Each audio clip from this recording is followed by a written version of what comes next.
Olá, meu povo, tudo bem? Tá começando aí mais um MoraCast. Hoje eu tô recebendo aí a advogada da família, Larissa Barbosa.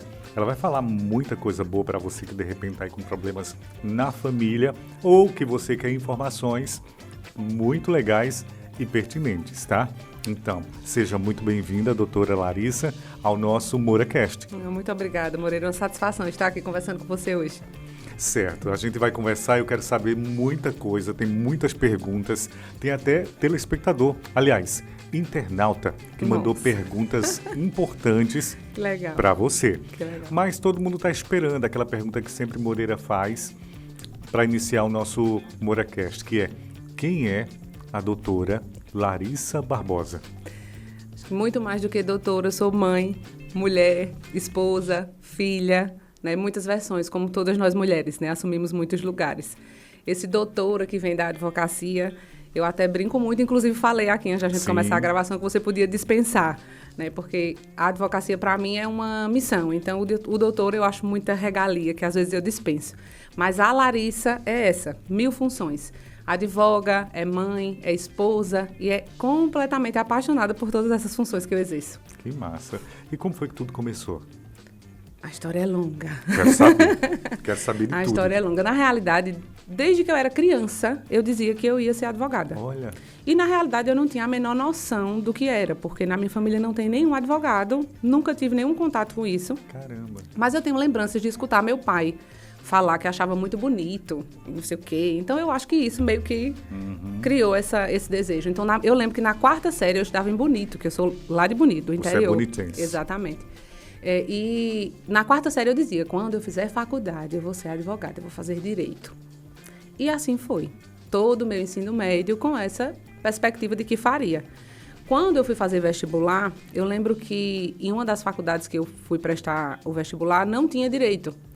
E eu tinha que colocar alguma opção, como segunda opção, era alguma coisa assim que tinha na época, não sei se hoje ainda é assim. E aí eu coloquei como segunda opção contabilidade, mas assim, não tinha a menor vocação para isso, né? E aí, quando eu passei, no primeiro resultado que saiu, pronto, eu já abandonei qualquer outro resultado que tivesse, já me matriculei e fui e cá estou. Nunca tive um anseio de concurso público, que é muito comum das pessoas que fazem direito, né?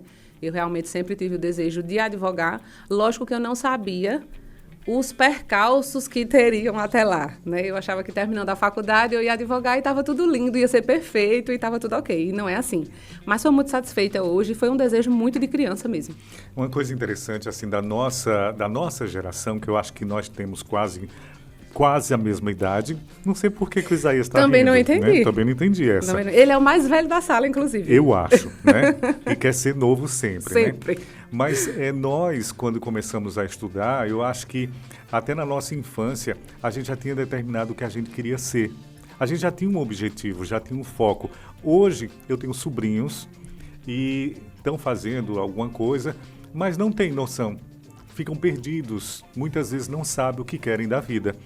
Mas eu estava estudando você um pouquinho na tua internet e achei interessante no teu canal quando você diz que a advocacia é essencial e a vocação é uma questão de coragem. Por quê? Verdade, eu acredito nisso. Primeiro porque eu penso que quando nós escolhemos uma profissão, nós somos muito jovens.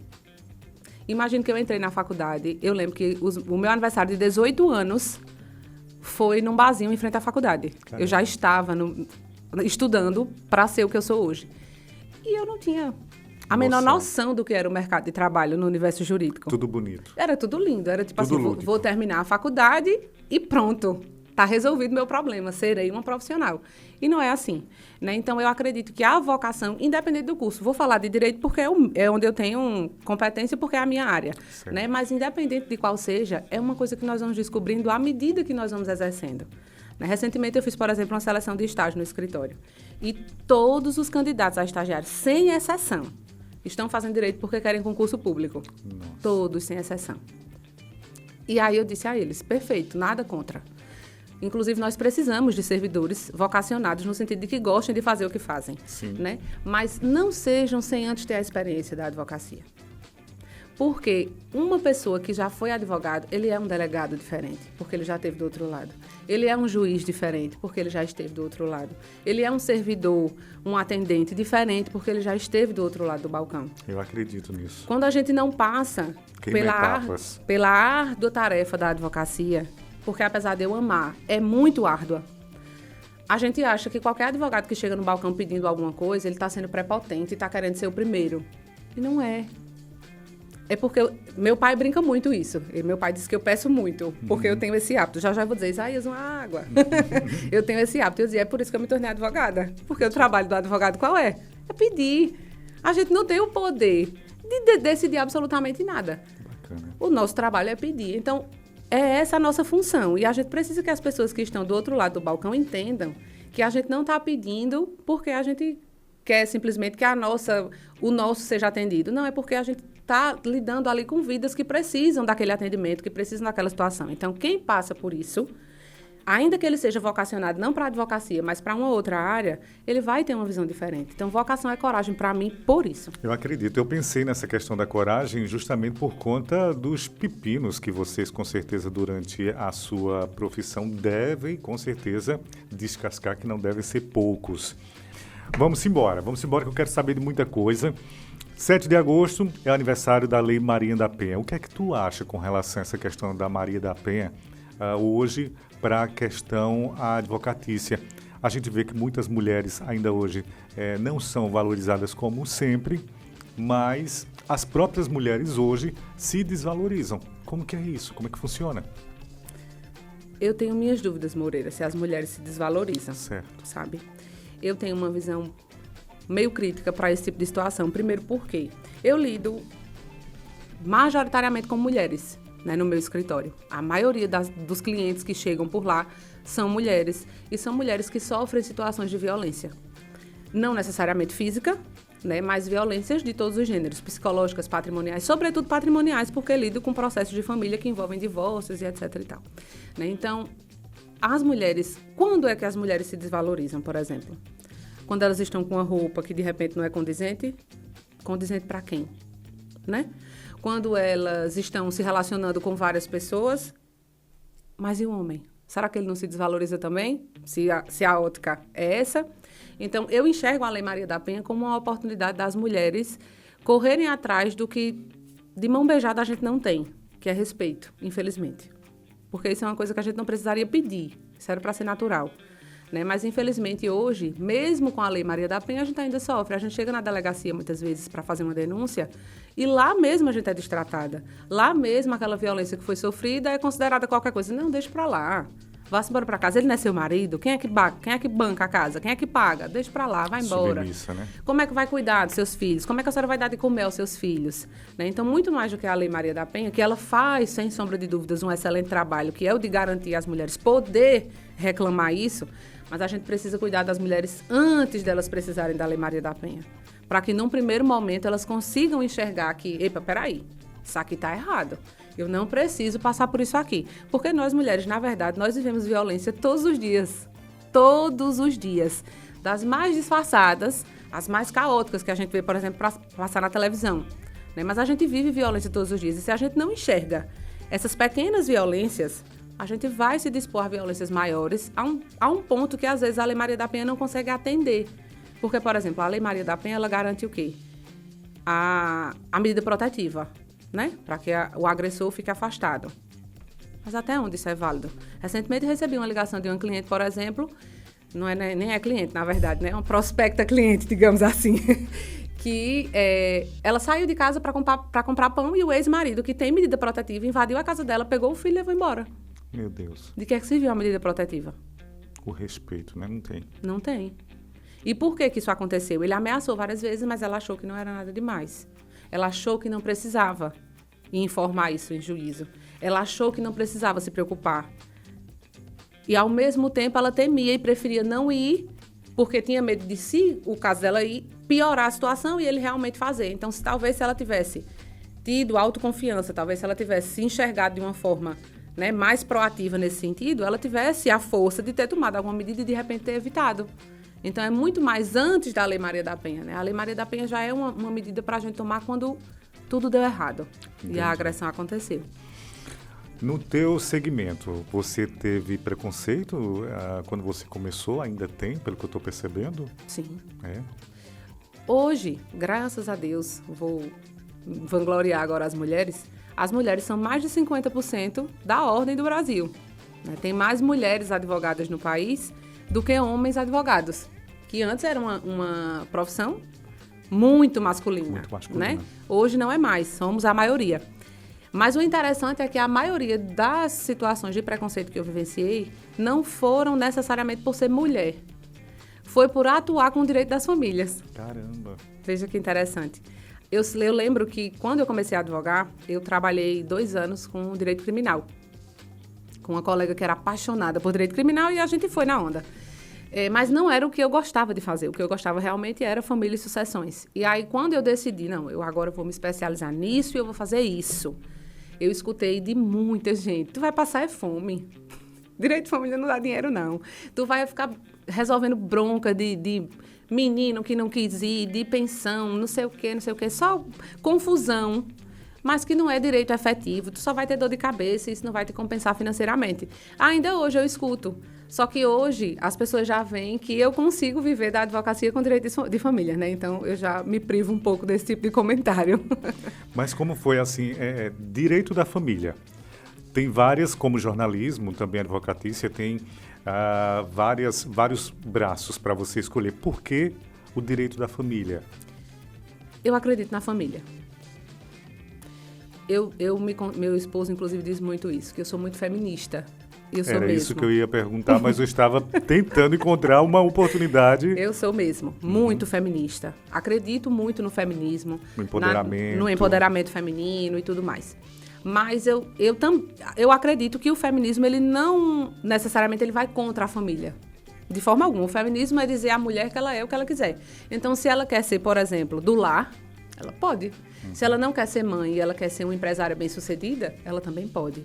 Então, eu sou uma feminista que acredita piamente na família. E não na família necessariamente tradicional, digamos assim. Pai, mãe, filhos felizes para sempre. Mas no direito das pessoas viverem em harmonia nas famílias que elas decidirem constituir. Entendi. Eu tenho, por exemplo, um irmão por parte de pai apenas. E acho que isso teve um pezinho nas minhas enveredadas para o direito de família. Né? Minha mãe é psicóloga. Que legal. Faz dinâmicas com famílias, e aí eu escutava também muito. Isso também me fez me apaixonar. Mas é uma coisa tão genuína, essa paixão por direito de família, que eu não sei te dizer exatamente onde ela começou. Eu sei que eu já gostava muito de estudar. Na faculdade eu tive uma professora maravilhosa, Carolina Ferraz, que foi onde eu definitivamente me apaixonei e nunca mais saí. Eu lembro que o meu TCC, por exemplo, foi sobre alienação parental. Nem o meu trabalho de conclusão de curso, eu quis nada que não fosse de direito de família.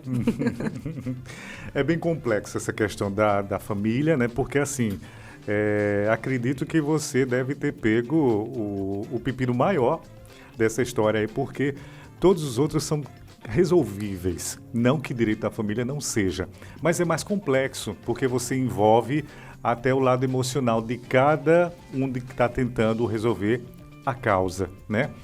E como é que funciona? Você, Larissa, uma pessoa jovem, uma moça de 23 anos ou 26 anos. Olha que maravilha, 31, Moreira. 31. Como que é essa questão do ouvir? Tu usa a técnica ou é a advogada? Você se envolve emocionalmente? Porque eu acho que é até difícil não se envolver diante de tanta coisa que a gente está vivendo. É muito difícil. Inclusive, como eu falava do preconceito com o direito de família, era muito por isso também, que as pessoas diziam, é só adoecer.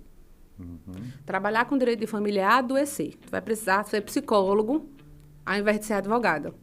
Eu confesso que eu faço de tudo para não precisar, e eu acho que eu tenho até muita sorte.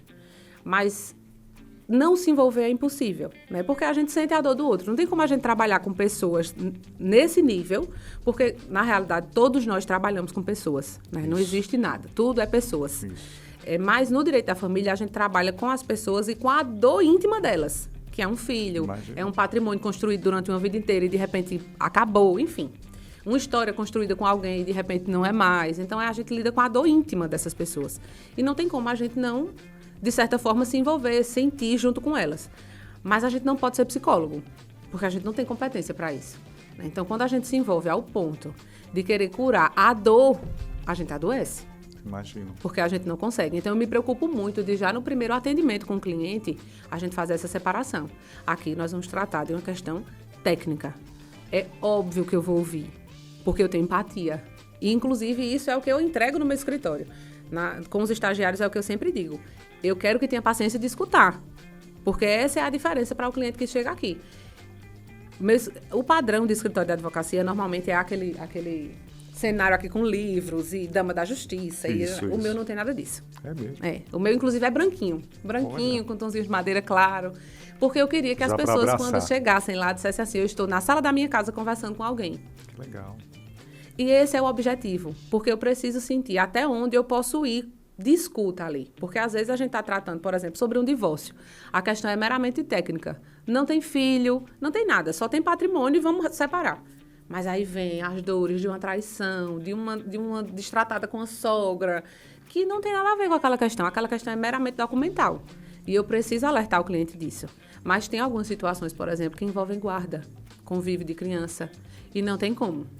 Não tem como o cliente chegar e dizer, olha, é só uma questão técnica, eu posso pegar no sábado ou no domingo. Não. Não é assim. Ele vai chegar e ele vai dizer, mas eu quero conviver com meu filho, eu quero conviver com a minha filha, e etc e tal. Então, eu tento ponderar, mas sempre, sempre, sempre atenta para não fazer o papel do psicólogo.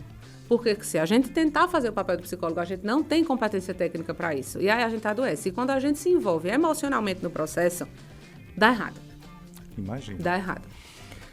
Larissa, teve perguntas, né? Que eu abri uma caixinha de perguntas lá no Instagram. Teve um rapaz, né? O JH Moura. Você conhece, é? É um amigo muito querido. Advogado também. Advogado. Isso aí ele me contou. E ele perguntou, ele disse, como você decidiu fazer direito? São 2 perguntas, viu? E de onde veio esse desejo? Olha, na verdade, João Henrique, o nome dele, tá? É um verdadeiro incentivador. Conheço o João Henrique, eu acho que eu tinha 13 anos de idade. Nós estudamos juntos no colégio, estudamos juntos na faculdade e depois a vida da gente seguiu os nossos caminhos, né? Inclusive, hoje ele é papai de um bebê mais fofo do mundo. Ah, que legal. E João Henrique sonhou comigo esse curso de Direito, né? Quando nós estávamos terminando o ensino médio, eu lembro que na ACES era um júri simulado, alguma coisa nesse sentido, que os professores faziam e convidavam os alunos das escolas de Caruaru para ir ver como era que funcionava um júri. E, obviamente, a gente ali com 16, 17 anos, a gente imaginava que a advocacia era aquele teatro. Bonito. Né? Recitar poema, defender uma pessoa com unhas e dentes e tudo mais. E nós fomos juntos para isso. E quando saiu dali, ele olhou para mim e disse, é isso, Larissa. A gente vai fazer isso, a gente vai fazer isso. Eu disse, pois é, eu sempre quis isso. Ele disse, eu também. A mãe dele, inclusive, é advogada. Mas aí, como eu te disse no início, né? A advocacia é um desejo que eu tinha realmente desde o início. Desde a infância. E o início da advocacia não foi nem um pouco tranquilo. Eu achava que quando eu abrisse o escritório, tudo estaria resolvido. Até que eu descobri que o escritório da advocacia não é loja de roupa, né? Que a gente passa no centro, olhando, gostei dessa aqui, vou entrar. Não. Pelo contrário, ninguém nem quer advogado. Eu tenho um cliente que ele diz assim, quando de manhã eu recebo o bom dia do advogado e do contador, eu já sei que minha semana é mal. Porque as pessoas têm a ideia de que o advogado é só para problema. Isso é outra coisa que eu tento desmistificar também com o meu trabalho nas redes sociais. Mas aí eu abri o primeiro escritório num local sem muito movimento, achando que o escritório precisaria estar no lugar central, que muita gente passasse, etc e tal. Não rolou. Aí conheci Luísa, que é uma amiga minha que inclusive hoje mora nos Estados Unidos, que era a que advogava com direito criminal. Nós abrimos o segundo escritório. Moreira, o segundo escritório não tinha banheiro. Nossa. Não tinha banheiro. A gente tinha que passar o dia lá. Se quisesse ir no banheiro, a gente tinha que fechar, ir em algum banheiro e voltar. Não tinha local para a gente instalar um ar-condicionado. Nossa. Olha, eu tinha um birô muito menor do que essa mesa, muito menor do que a largura dessa mesa. E assim, num cantinho, era um ventilador. As dores, né, Larissa? O pessoal pensa que a Larissa já chegou com esse renome. Pois é. Já é a Larissa conhecida, famosa. Mas não vê as Não, dores, não. ninguém quer pagar as dores. Era um ventilador, a porta era de arrasto. Então, se eu fosse, de repente eu tinha uma audiência, eu fosse de saia, escarpão, blusa manga comprida, eu tinha que jogar tudo no chão, levantar aquela porta gigante para poder entrar para o escritório. Caramba. Então, obviamente que foi um lugar que não Um rolava, aprendizado. porque era desconfortável até para a gente trabalhar lá. E aí foi quando a gente decidiu, e aí foi um ato de muita coragem, né? Voltando à questão da vocação, eu dizia muito à Luísa, eu não tenho um plano B. Meu plano A e meu plano B é a advocacia, porque é isso que eu quero. Então, tem que funcionar. Esse é meu plano. E ela tinha outros planos, tanto que foi embora do país, que era o grande sonho da vida dela, e nós conseguimos isso. E aí a gente foi um belo dia para o fórum. Isso eu tinha, eu acho que 2 anos de advocacia. Eu nunca tinha feito uma audiência criminal na minha vida. Quando a gente chegou lá, a gente saiu de porta em porta, pedindo para fazer audiência como advogado dativo. Não sei se você já ouviu falar sobre Não. isso. Todas as varas têm defensoria pública, todo Sim. município tem defensoria pública. Mas a gente sabe que a demanda é muito alta, né? Então, às vezes, os defensores eles não dão conta de tantas demandas que eles têm. Então, os tribunais eles têm a autonomia de nomear um advogado disponível para fazer aquela audiência para aquele ato único. E estipula os honorários daquele ato. E a gente foi se disponibilizar em cada vara para fazer essa audiência quando não tivesse defensoria. Nesse mesmo dia, estavam procurando um advogado para fazer a audiência de custódia. Eu te confesso que nessa época eu sequer sabia o que era uma audiência de custódia. Inclusive eu liguei para João Henrique, esse que mandou essa pergunta. E aí encontraram a gente, olha, vocês estão disponíveis, a gente está precisando de um advogado para fazer a audiência. A gente, claro, estamos, estou aqui. Luísa já falou assim, Larissa, tu vai. Tu fala melhor, tu vai. Eu disse, tá bom, eu vou. Quando eu sentei na cadeira, peguei o processo, o auto de prisão em flagrante, né? E aí eu olhei assim, tá, aí onde é que eu preparo? Acostumada com aquela advocacia, né? Onde é que eu preparo a defesa? Aí a servidora olhou pra mim e disse, não, doutora, a defesa já é oral. Nossa. Moreira, eu fiz isso assim, ó, na cadeira. Eu Gelou. disse, não é possível. Aí eu, tá, não, claro, com certeza. Vamos desenrolar. Vou conversar com o recolhido e a gente já vai. E aí saí ligando pra João Vocês Henrique. ainda têm que conversar. Faz tudo na hora, audiência de custódia. Tudo na hora, E aí eu saí, liguei pra João Henrique. João Henrique, pelo amor de Deus, que ele trabalhava com criminal na época. Pelo amor de Deus, como é que faz uma audiência de custódia? Ele, Larissa, é simples. Ou tu vai concordar com a prisão, ou tu vai pedir medidas cautelares e a liberdade provisória. Eu disse, tá. E quando é que eu posso pedir isso? Quando é que eu posso pedir isso? Quando é que eu posso pedir isso? Larissa, pelo amor de Deus. Não é minha área, eu não sei, eu não tenho ideia. Aí ele, não, mas vai dar certo. Aí me explicou. Eu Você é escrevi. inteligente. Escrevi, para eu não esquecer o que era que eu podia pedir. Escrevi, anotei numa folhinha e fui fazer a audiência. Fiz a audiência, inclusive, nesse dia, o preso, né? Teve a liberdade provisória dele concedida e tudo mais. Só que aí a gente descobriu que a defensora da época, ela estava grávida de gêmeos, a gestação era muito complicada e ela estaria ausente em determinados dias da semana. Pois nós íamos para lá, nos disponibilizar todos os dias. Nossa. E aí, lógico, o tribunal ele não pode chamar sempre o mesmo profissional, para não parecer que está beneficiando. Né? Mas sempre que tinha a oportunidade, a gente estava lá. E eu aprendi tudo Horrores. sobre a advocacia nesse período que eu fiz essas atividades como dativa. Porque a gente via o trabalho de outros colegas, a gente via como funcionava o pensamento do juiz, a gente entendia essa rapidez que às vezes a gente precisa raciocinar, porque a gente tinha que entender o caso concreto, a gente tinha que fazer as perguntas adequadas ao cliente naquela hora e formular a defesa dele em 20 minutos. Em 20 minutos. E aí eu lembro que teve uma vez que eu já não precisava mais do papelzinho, né? Já sabia tudo, já estava PhD, já estava uma doutora em custódia. E aí, quando eu fiz a defesa, eu fiz uma observação dizendo ao juiz o seguinte, que a pena que ele teria numa eventual condenação do processo seria menor do que o tempo que ele poderia passar em prisão preventiva. De modo que a prisão preventiva naquela hora era mais grave do que a condenação que ele teria depois de responder ao processo. Caramba. E aí o juiz, na hora, olhou para mim, balançou a cabeça e encerrou, que ele não podia fazer um comentário que a audiência é gravada, né? Sim. Quando desligou a câmera, aí ele olhou e disse, tô achando que você tá muito esperta. Já está dando até a sentença do processo. Pra que eu aqui, né? Eu disse, não, doutor, mas leve em consideração. Ele disse, eu nunca ouvi essa tese, mas eu gostei, vou levar em consideração. Bacana. Então, assim, eu aprendi demais. E durante muito tempo as pessoas dizem, tu tem coragem de dizer que tu fez audiências como dativo, que tu trabalhou como dativo? Aprendizado. Isso é uma vergonha. O advogado dizer que trabalhou como dativo, cobrar os honorários do Estado é humilhante. Por quê, gente? Foi onde eu aprendi. Foi onde eu aprendi a advocacia. teu estágio, foi meu estágio, exatamente. Ô, doutora, então quer dizer que todo advogado, ele é um contador de história, no bom sentido, mas com grande poder de convencimento.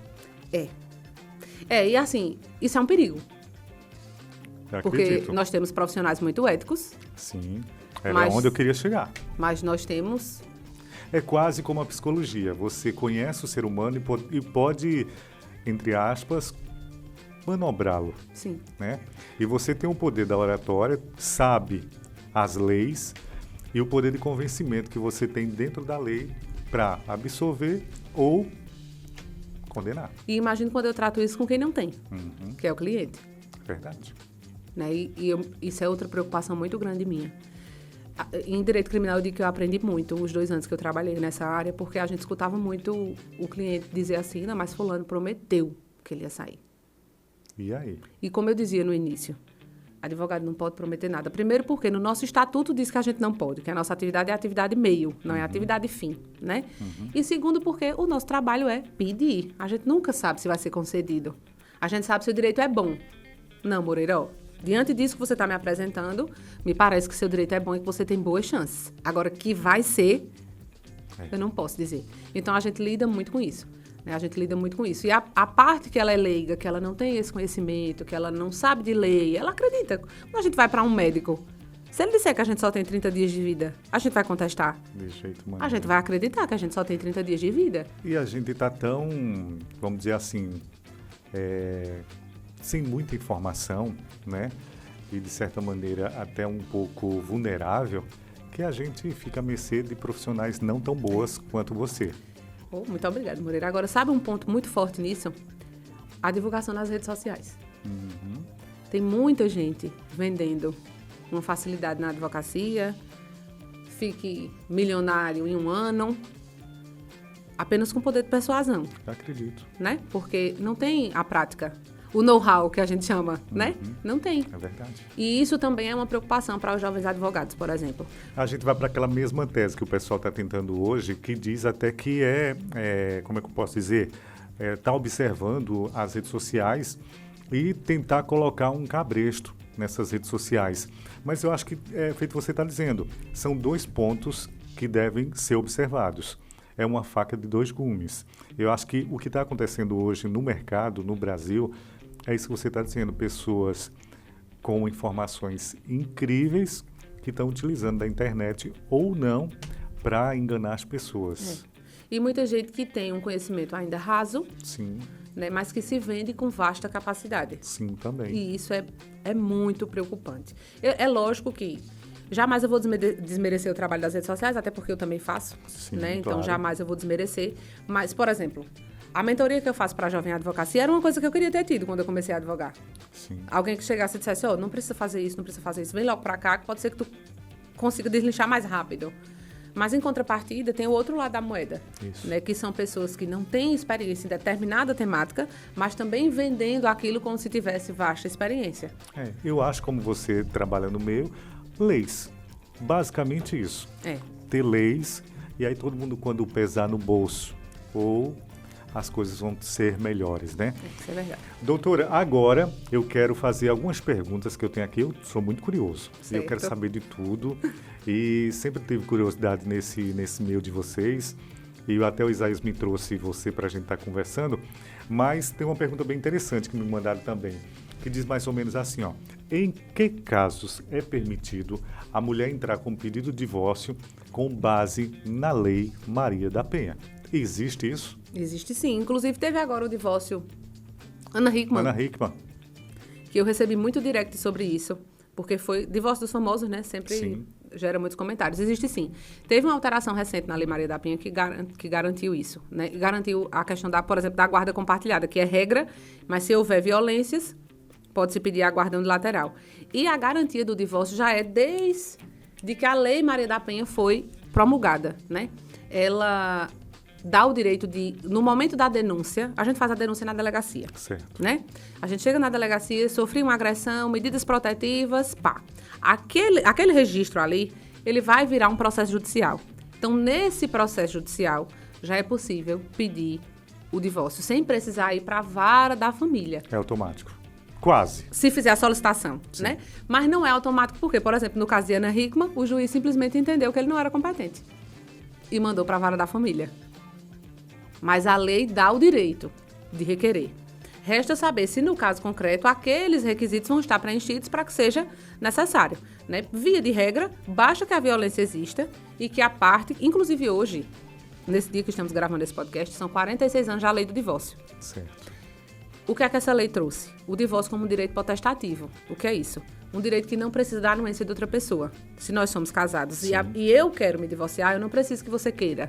Óbvio. Sabe essa história de, eu não vou dar o divórcio? Isso não existe. Não existe mais. Não existe. Há 46 anos. Não existe. Então, por isso que a Lei Maria da Penha garante isso. Porque se é um direito potestativo, basta que a mulher informe que não quer ficar casada. Não quero mais.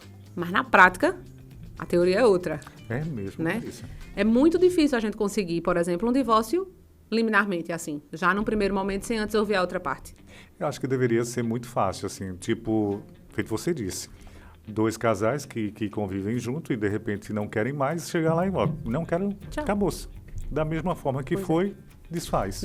Mas quando é assim, os dois, é facílimo. Mas quando é um que quer, mas o outro ainda não se manifestou nesse sentido, normalmente o tribunal manda chamar primeiro. Larissa tá querendo se divorciar, vem cá. Aquela O que é que você conversa. tem a dizer? Para poder seguir. E filhos, Larissa, como é que fica a guarda?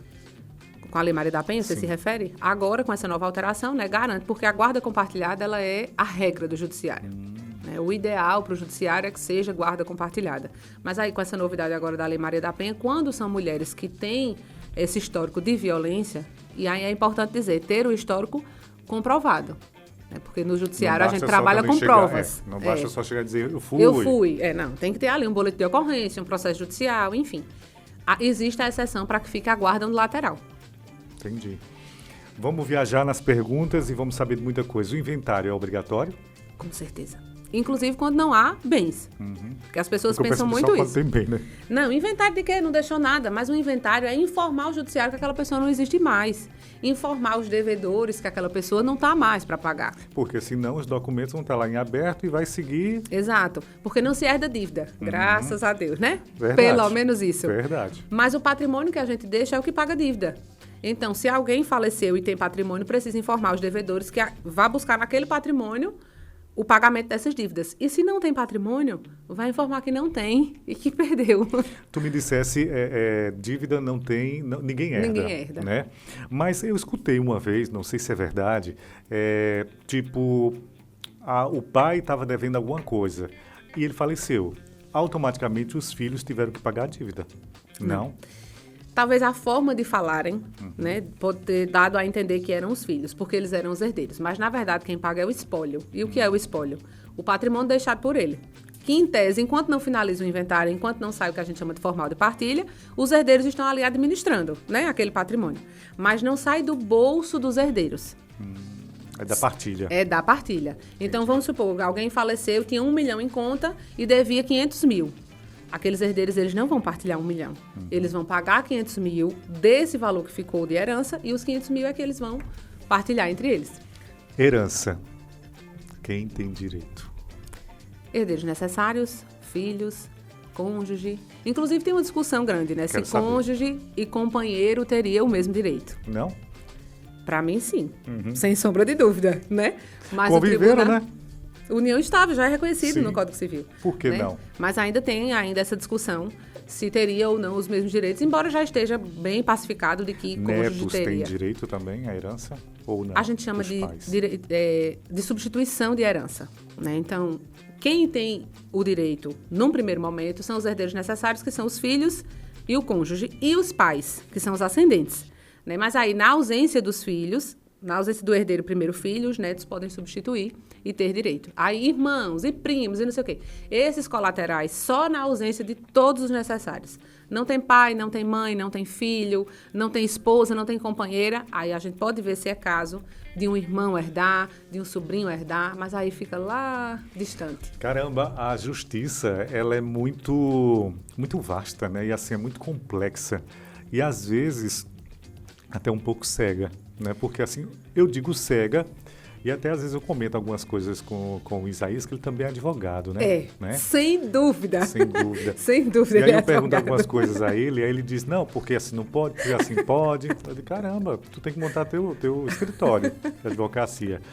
Mas é impressionante porque, assim, às vezes a justiça ela é tão cega de uma coisa que a gente sabe que não procede ou que não teria nem como, mas que vocês também estão de mãos e pés atados e tem que dirigir. Muitas vezes tem que seguir o protocolo. Dentro daquela caixinha, né? Eu digo muito, Moreira, que o Código Civil ele é muito preocupado com o patrimônio do brasileiro. Verdade.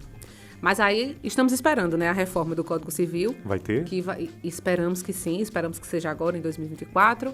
Está tendo lá os estudos, o IBDFAM envolvido lá no Senado e tudo mais. IBDFAM é o Instituto Brasileiro de Direito das Famílias, né, que é um instituto, assim, gigante nessa temática, extremamente inovador. As decisões mais inovadoras têm o dedinho lá do IBDFAM. É muito fantástico.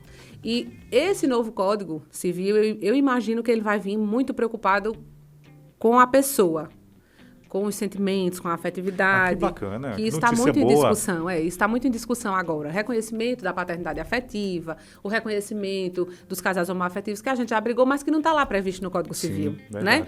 Então, acredito que isso vai melhorar e vai deixar equilibrado essa preocupação. Mas o Código de hoje, ele é muito preocupado com o patrimônio. Então, as grandes burocracias nos processos familiares envolvem dinheiro e bens.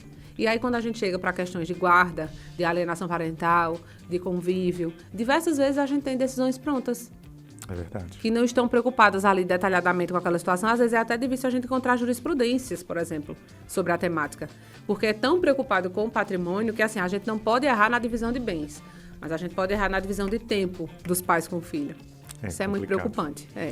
Então, tem uma coisa que assim, eu sempre me pergunto e sempre bato nessa mesma tecla por alguma vivência, por algumas dores que eu já vivi em família com relação a pais que, de repente, eles dizem eu queria ter a condição e a disponibilidade de entregar os meus bens para um único filho. E mesmo tendo outros filhos que ela ou ele não comunga, não acha que é merecedor, e eu e você, nós sabemos o porquê, às vezes pode acontecer isso, ainda assim o Estado dá direito para essas pessoas. Aí quando você traz essa notícia, que coisa boa, né? Que verdadeiramente isso aconteça e que o Estado se preocupe verdadeiramente com a pessoa, o desejo da pessoa. Eu acho que o que deveria prevalecer muitas vezes é o desejo da pessoa e não o que foi dito em uma carta e que tem que seguir a regra, que dali tudo mais, que muitas vezes é momento. Agora aqui, isso que você fala sobre querer deixar um patrimônio só para um e não deixar para os outros, a gente sabe que existe, né, já a regra jurídica de que não pode, né, que pelo menos 50% daquele patrimônio tem que ser partilhado, que é o que a gente chama de reserva da legítima, e os outros 50%, de repente, ele pode até destinar para uma pessoa. Mas uma coisa que muitas pessoas às vezes não se atentam é que existe também a deserdação e a indignidade. Onde você pode, sim, tirar um herdeiro dali por alguma razão, por ações. Agora, o que é que acontece? Por exemplo, eu já tive casos no escritório de dizer, ela faleceu e ela já foi agredida por esse filho. Mas tem boletim de ocorrência? Não tem. Tem alguma prova? Não tem. Então, passou batido. Porque isso é muito uma falha nossa, brasileiros. Né? A gente não documenta nada. A gente não documenta nada, a gente não tem registro de nada, só deixa para a última hora. Então, isso é um problema, porque hoje o Código Civil atende até para algumas situações extremas, para garantir isso. Só que as pessoas, na maioria das vezes, não têm o que precisa para conseguir atingir o direito que gostaria. Doutor, eu fiquei até incrível, assim, achei muito engraçado, porque eu estava estudando ontem um pouquinho sobre essa questão de leis e quando eu deparei com essa informação, eu disse, não acredito. Milhas aéreas, elas podem ser herdadas também? O que é que não pode ser mais herdado, doutora? Imagino que hoje até perfil de Instagram pode fazer parte de herança. Eu acredito. É sim, herança digital. É sim. Tudo que... A sociedade, ela vai mudando, né, Moreira? Sim. Antes, o que era importante para as pessoas era um pedaço de terra. Isso. Né? Era um terreno, era uma casa, enfim. Hoje em dia, as pessoas dão valores a outros tipos de patrimônio, né? A bolsa de valores, a perfis no Instagram, há vídeos e internet que foram divulgados. As pessoas hoje têm um patrimônio virtual. Sim, verdade. Né? Por exemplo, como milhas aéreas. Sim. Então, existem algumas observações, lógico, que a gente precisa ver como é que foram adquiridas, porque se elas foram prêmios, essas milhas foram prêmios, não foram adquiridas onerosamente, muito possivelmente ela não vai entrar na herança. E a depender também do contrato ali da companhia aérea com o falecido. Né? Mas, em algumas situações, é possível também. Que bacana. Gostei muito de você, viu? Se eu tivesse algum caso, eu colocaria você. Deixa eu te fazer uma observação. Não sei Faça. eu tô vendo que você tem um iPhone. Tenho. Você já viu que nos seus ajustes tem a opção de você dizer quem é a pessoa que vai mexer nele se você falecer? Sim. Isso é direito de herança. Olha, Já no iPhone. tá vendo? Tecnologia. Esse Vicente é perigoso mesmo, viu? Ô, doutora, traição no casamento pode gerar direito de indenização no divórcio? Verdade? Pode sim. A gente conversa muito hoje sobre contratos pré-nupciais e paraconjugais. Né? As Nossa, pessoas... Contrato. Contrato. Casamento é um contrato. Casamento é um contrato. Por mais que a gente seja romântico, na maioria das vezes somos. Não adianta romantizar. Né? Mas é uma ilusão a gente não conversar sobre bens na hora de casar. Sim. É uma ilusão, porque pode ser um problema. E não é só no divórcio. Ele pode ser um problema na viuvez. A gente pode viver para sempre, mas o para sempre acaba, porque a gente vai morrer. É verdade. Não é verdade? Então, é uma conversa que precisa ser tida, independente. Mas nem Então, todos os casais têm essa infelizmente, abertura, a maioria não. né? Porque casa, feito você está dizendo, e quer viver no mundo lúdico do amor, né? Tudo mais, e que vão ficar eternos. As pessoas estão acostumadas... O brasileiro, ele não gosta de burocracia, concorda? Verdade. Ele não gosta. Então, quando ele chega no cartório, ele diz assim, eu quero casar. Qual é o regime mais prático? O mais barato e mais prático é o comunhão parcial de bens. É o mais barato e o mais prático. Aí eles pensam. A maioria dos casais, que hoje as pessoas casam muito jovens. Sim. Né? A gente imaginava que a essa altura do campeonato as pessoas fossem casando cada vez com mais idade, mas não é. As pessoas continuam casando jovens. Verdade. Então elas chegam no cartório e pensam, não tenho nada, fulaninho também não tem nada, Então tá tudo certo. Vamos casar no de comunhão parcial, o que a gente construir junto, a gente divide no eventual divórcio. Mas a gente não quer se divorciar, tá tudo bem. Só que a gente não sabe se as visões vão permanecer ali unidas, no mesmo caminho, até sempre. sim. Né? Então, aí de repente, eu construí uma empresa e você não gostava muito dessa dinâmica de empreendedorismo, você ficou lá no seu emprego, assalariado, e eu construí minha empresa. Cresceu. Cresci, minha poupança engordou, e a gente continua construindo tudo. Só que em determinado momento, as nossas visões não combinam mais. A nossa comunhão de vidas não funciona mais e a gente vai se divorciar. Aí a advogada vai chegar para mim e vai dizer, tá vendo a sua empresa? É de Moreira também. Meio a meio. Tá vendo a sua poupança? Meio a É meio. de Moreira também. Ah, mas não é justo porque ele não me auxiliou, não me ajudou. Mas foi o regime de bens que você escolheu. Verdade. Né? Então, a gente precisa ter essa conversa, sim. E entender que o casamento é lindo, o amor é lindo, mas a gente precisa ter algumas organizações financeiras e patrimoniais. Dinheiro e patrimônio não combina com romantismo. Jamais. Não combina com romantismo. É uma questão de raciocínio, né? É uma questão lógica. Então, a gente precisa ter esse cuidado. E aí, nos contratos pré-nupciais, a gente pode fazer regime de bens misto, onde a gente já prevê ali, olha, tá, o patrimônio vai ser dessa forma, o que você adquirir vai ser assim, vai ser assado. E durante o casamento, que é o que a gente chama de contratos paraconjugais, a gente também pode fazer, inclusive, determinar cláusulas de convívio. Caramba. Eu já tive um cliente que ele pediu para fazer um contrato, agora isso é mais comum em pessoas já mais maduras, onde delimitava os dias que ele sairia sozinho. Oi? Sem a companheira, sem a esposa, sem o cônjuge. Meu Deus. E é perfeitamente possível. É, existe brecha para tudo, né? Transmissão de bens de pai e mãe para filha, a gente já falou, né? Que é essa questão que pode haver. Avós, eu escutei também a história de que avós, dependendo do casal ou do esposo ou da esposa, que eles não querem pagar a pensão alimentícia, os avós Podem ser chamados. podem ser chamados. Não é responsabilidade do pai e da mãe? Sim, mas o judiciário entende que a prioridade ali é a criança. Sempre. Sempre em favor do melhor Do interesse menos. da criança e do adolescente. Entendi. Então, ali, ele precisa ser alimentado. Independente. Independente. Então, na completa impossibilidade do pai, chama-se os avós. O do pai ou da mãe, né? A depender de quem reside com a criança, chama-se a responsabilidade dos avós. Agora, precisa comprovar também a capacidade financeira desses avós, né? Isso, para também não deixar os coitados. Exatamente. Quando o casal quer evitar o judiciário, pode se divorciar num cartório? Perfeitamente. Na mesmo? realidade, as pessoas têm a ideia de que para o judiciário só vai se for litigioso. Sim. Né? E na realidade, não. É possível se divorciar no cartório, perfeitamente. Tranquilo. Mas quando tem filhos, não pode. É mesmo, doutor? Mas, Por quê? O cartório ele não tem a competência para analisar se os direitos daquela criança estão sendo resguardados. A gente precisa da intervenção do Ministério Público. E o Ministério Público não consegue intervir na seara extrajudicial. Né? Então, a gente tem que ir para o judiciário. Mas o fato de ir para o judiciário não impede de ser consensual. Eu faço, durante o ano inteiro, divórcios consensuais no meu escritório, que levo para o judiciário só para apreciação do Ministério Público e a homologação. Mas eles assinam lá, juntos, tranquilo, na minha bancada. Caramba. No reconhecimento da paternidade afetiva, quem é a parte adversa da história? No reconhecimento da paternidade afetiva, sempre vai ser o pai que a gente está tentando tirar, quando é essa situação. Não é nem tirar, na verdade, porque a gente não tira, né, o pai ou a mãe. É muito difícil o reconhecimento de maternidade socioafetiva, sabe? Na maioria das vezes é do pai. E a gente nunca vai tirar aquele pai biológico. É muito difícil conseguir tirar o nome daquele pai biológico. A vivência, Inclusive, eu tive um caso recente que era exatamente assim. As crianças são gêmeas, inclusive. Isaías chega assim, mete a mão no celular e vai. Na frente de um advogado. Tá vendo você? Sou testemunha sua, viu, Moreira?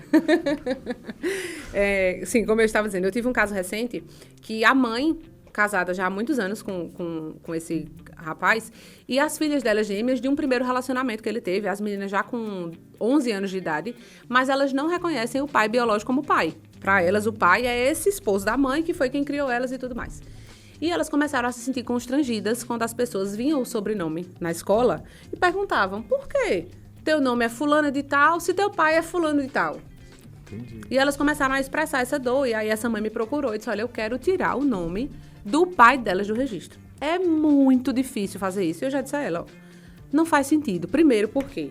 Você está tirando o direito da origem delas, você está tirando a origem delas, né, do registro de nascimento. E quando a gente tira um sobrenome, se em algum momento, a depender do caso concreto, conseguir, você também está tirando delas o direito à herança.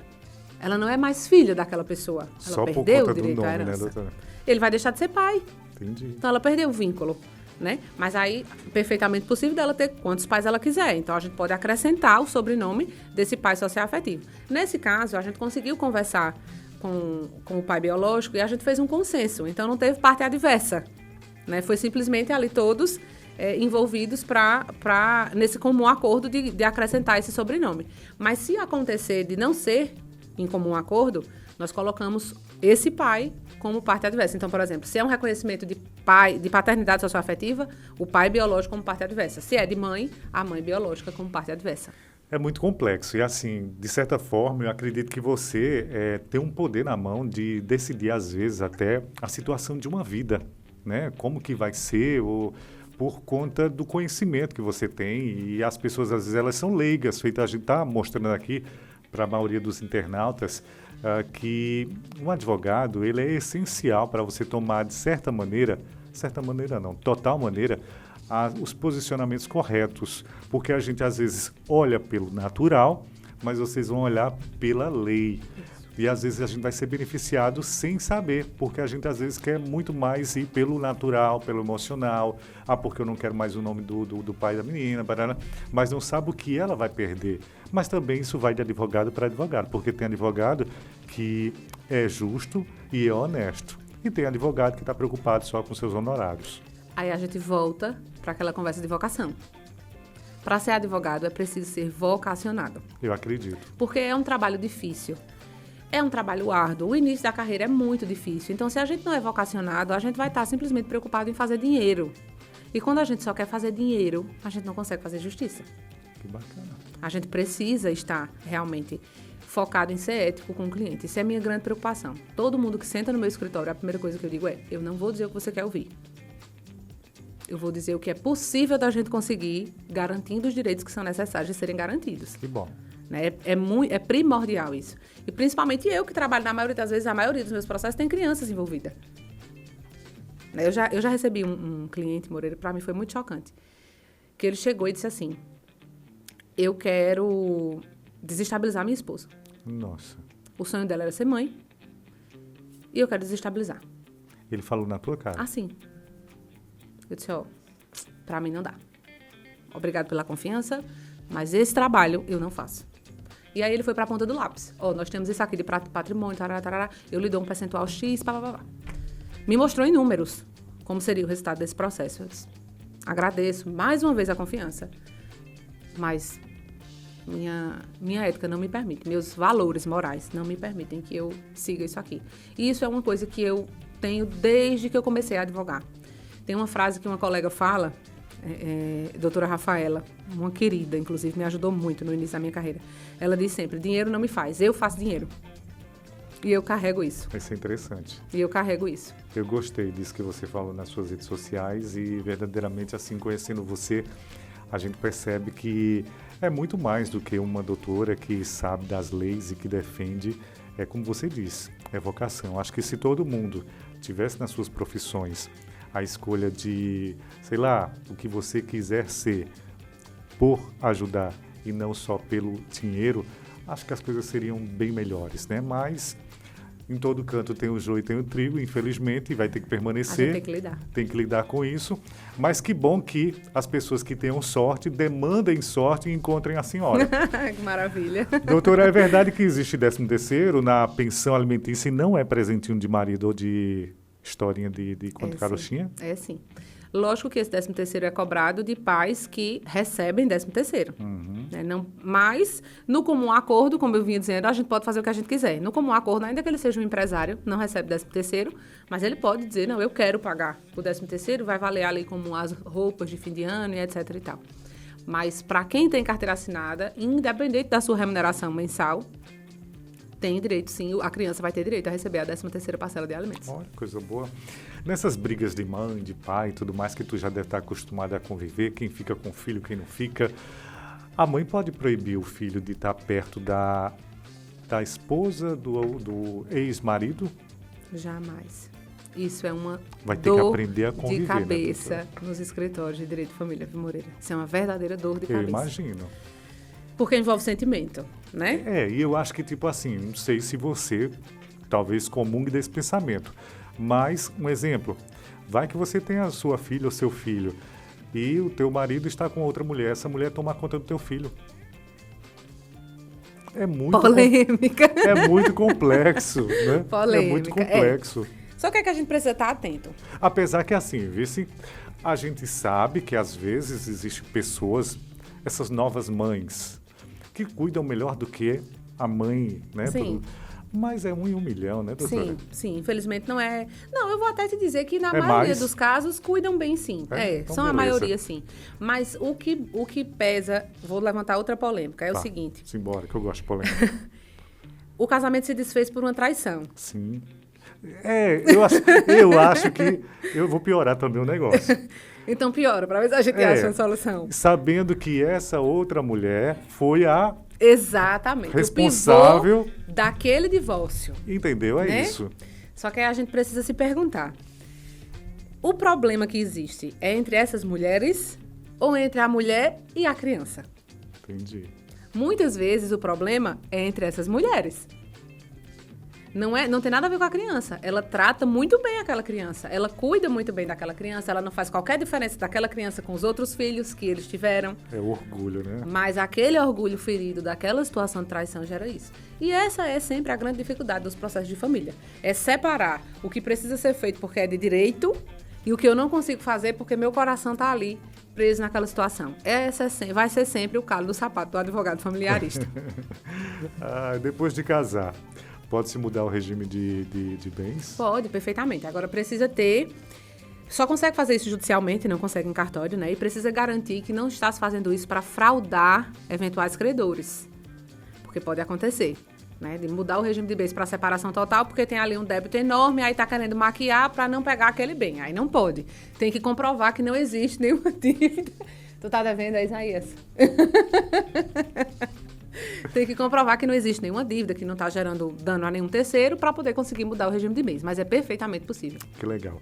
Ô, doutora, para quem, dentro dessa tua vivência, dentro dessas tuas experiências, que não são poucas, você é uma menina nova, mas você deve ter passado poucas e boas, e as suas dores devem ser muito incríveis, porque foram aprendizado e te fizeram e te fortaleceram a ser uma advogada muito bacana, que a gente batendo um papo aqui, uma coisa bem rápida e bem informal, a gente percebe o quanto que você é dedicada ao seu trabalho.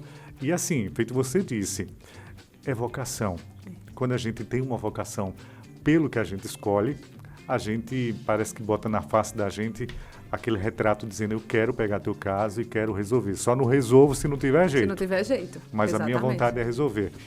Para quem está querendo casar agora, para quem está querendo se unir agora, dá uma dica bacana para a gente, como é que funciona, direitinho, tudo certinho. Um advogado. Essa seria, sem sombra de dúvidas, a dica que eu daria. E não é merchan da advocacia, não é.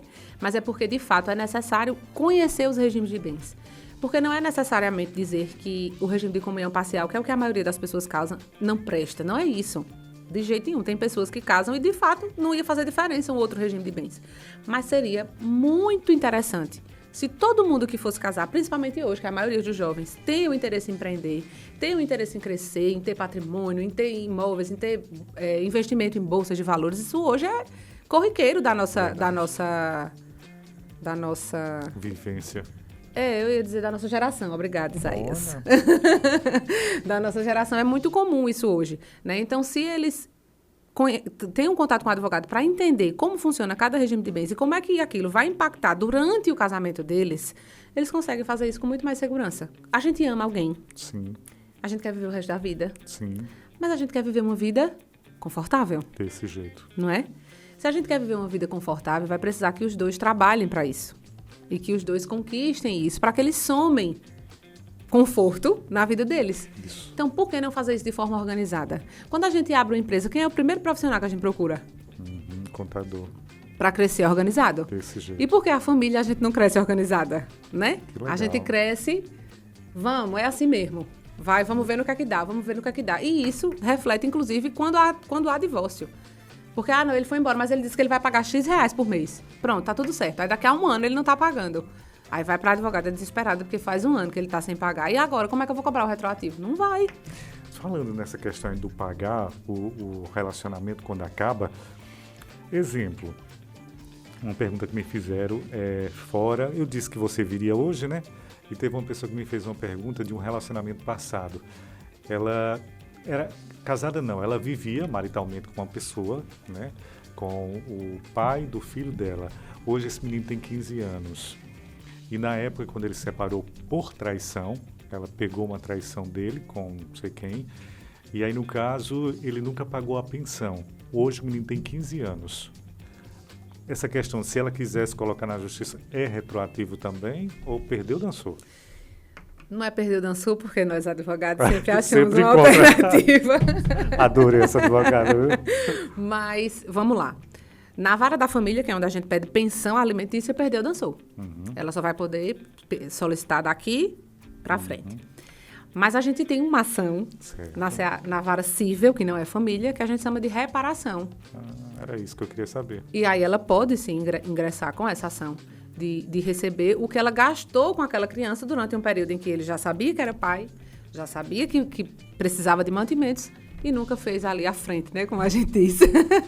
Então, a gente pode pedir, sim, esse retroativo nesse sentido, mas é como se fosse uma indenização para a mãe. Entendi. Né, do que ela gastou ali sozinha, do que ela teve que desprender sozinha, não é a título de pensão alimentícia. Inclusive, segue todo um processo. E da criança para frente.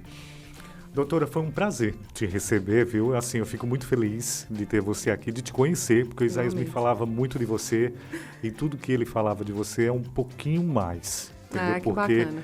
é uma pessoa incrível, é uma advogada diferenciada. A gente vê que verdadeiramente você tem amor pela tua profissão. Isso é tão bonito, porque resplandece em você e a gente percebe o quanto que você é feliz. Sou. Defendendo suas causas. Sou. Muito obrigada, Moreira. Fica o microfone para tuas considerações finais e fica à vontade. Eu vou primeiro agradecer a você pela oportunidade, por essa conversa maravilhosa. Você tem uma energia incrível, eu acompanho seu podcast, acho fantástico. E agradecer também ao meu amigo Isaías. Eu disse a ele, inclusive, quando ele me falou sobre essa proposta de vir aqui gravar com você, que o quanto é importante a gente ter pessoas que citam o nome da gente em mesa de grandes oportunidades, né? E Isaías é um amigo desse. Nas Imagina. grandes oportunidades, ele sempre está lá. Larissa. Importante. Então, assim, eu sou muito grata pela amizade dele também. É uma pessoa maravilhosa. Eu digo a ele sempre, eu sei que o teu número é um número que, se eu acontecer alguma coisa comigo de madrugada, é o número que eu ligo, que tu vai atender e tu vai socorrer. Então, muito obrigada, Isaías, por ter aberto esse canal. E para quem vai assistir o nosso podcast, Moreira, eu só digo uma coisa. Para quem está estudando para ser advogado, é uma profissão incrível, é uma profissão árdua, mas é uma profissão gratificante, né? Porque com o advogado é essencial à justiça, essa frase está lá na nossa Constituição Federal, e de fato, como seríamos se não existissem advogados no nosso país, né? Para resguardar os nossos direitos. Mas, sobretudo, eu queria deixar a mensagem do quanto é importante nós sermos éticos e do quanto é importante nós sermos dedicados. Tem uma frase que eu gosto muito, que ela diz o seguinte: o trabalho ganha do talento quando o talento não trabalha duro. E essa foi a frase que me moveu e me move durante uma vida inteira. Nós nunca somos bons em absolutamente tudo. A gente sempre tem o que aprender. Mas quanto mais a gente se dedica, mais excelência a gente consegue nos nossos resultados, não é isso? Excelente. Parabéns, viu? MoraCast vai encerrando agora. A gente volta semana que vem trazendo mais uma personalidade para você conhecer aí na sua casa, nesse sábado à noite, onde você está em casa assistindo aí no conforto do seu lar e conhecendo um pouco mais do que é o MoraCast e o propósito desse podcast.